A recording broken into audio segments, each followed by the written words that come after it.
Hello, world. I'm the mild-mannered madman Brian, and you're listening to episode number 2 of my Bipolar reality series. If you've ever been haunted by negative thoughts that leave you feeling worthless, if you've ever felt that your life was filled with too much pain and sadness for you to bear, or been so overwhelmed by despair that you've harmed yourself, then this might be the right podcast for you. I'm here to talk about living life with mental health problems, to share insights and information, and to help those who suffer unseen.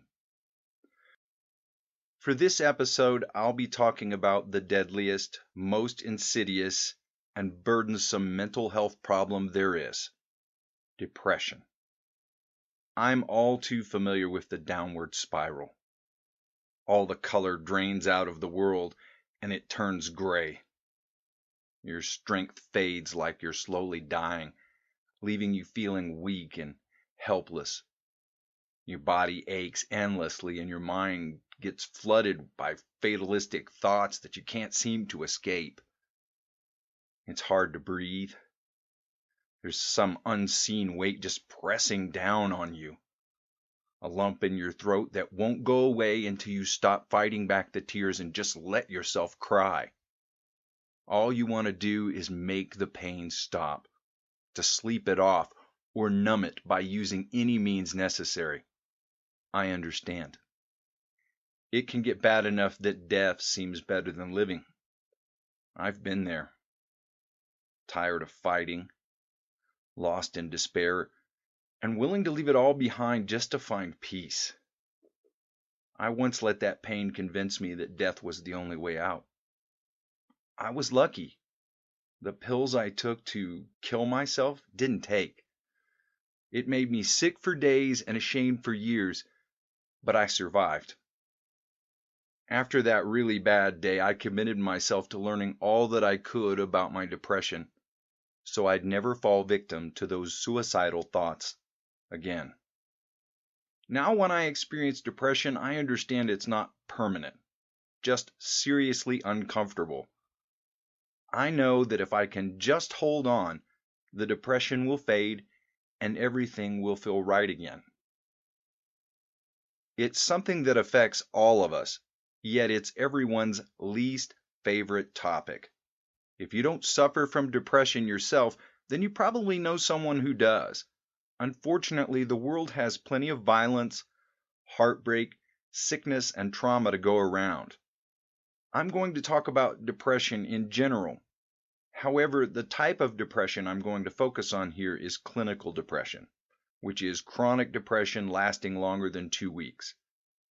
Unlike normal depression, it doesn't require an event such as the death of a loved one, the end of a relationship, or losing a job to trigger it, and can occur as the result of nothing more than a stressful day. But once it begins, clinical depression lingers like the winter itself. Depression is the most common mental health condition in the world. It affects twice as many women as it does men, and it's one of the top 10 reasons for disability in the United States. There are several forms of depression that are considered clinical, starting with major depressive disorder, which is simply severe chronic depression, followed by a less severe but longer lasting form called persistent depressive disorder, which is also known as dysthymia.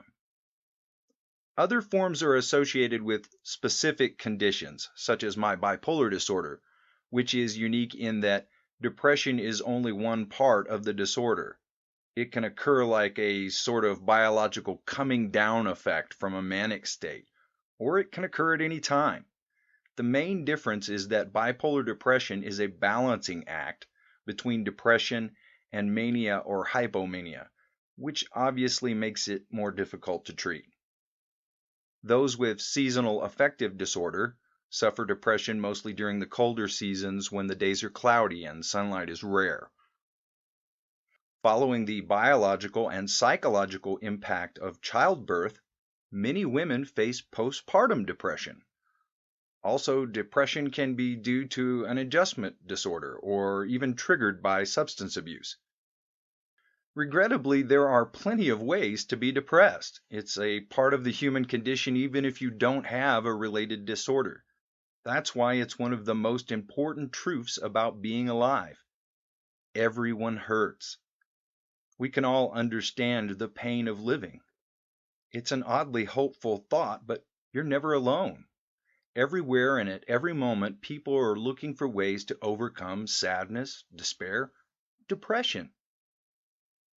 Depression is like being lost at sea, with wave after wave crashing over you, and all you can do is tread water and hope to reach the shore before you become too exhausted to keep yourself from drowning.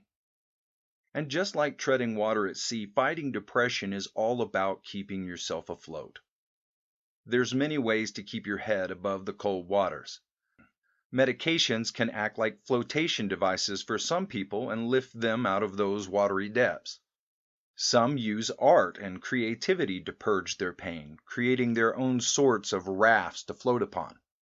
Others use exercise to break the hold of depression and restore their energy, like swimming toward the shore. Everyone has their own ways of dealing with depression. What's uplifting to some people may not be to others.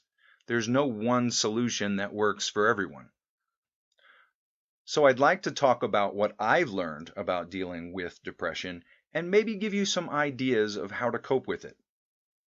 The first and most important thing I'll suggest is that when you're depressed, take things slowly and don't make any big decisions. Depressed is never the right state of mind for making life plans. Usually, any decisions that get made when you're in that state of mind are just ones that lead to more depression. Make the time to sleep. It'll help maintain your energy while you're working through the depression and give your body time to regulate your neurochemicals. Not to mention, the less you're awake, the less you'll have to feel uncomfortable. Take naps during lunch or go to bed early, but sleep always seems to help. Please, don't drink when you're depressed. It's just about the worst thing you can do. Alcohol will make depression worse. I've learned that lesson the hard way too many times, so if you're depressed, save drinking for another day.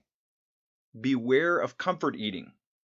Now, I'm not a big eater, but when I'm depressed, I'm constantly tempted to eat my emotions. I crave foods that I know are bad for me and seem to have no control over my appetite. So while eating a good meal can help me feel better, I know eating too much always makes me feel worse. So remember that food isn't medicine. It's fuel for your body. Use it accordingly.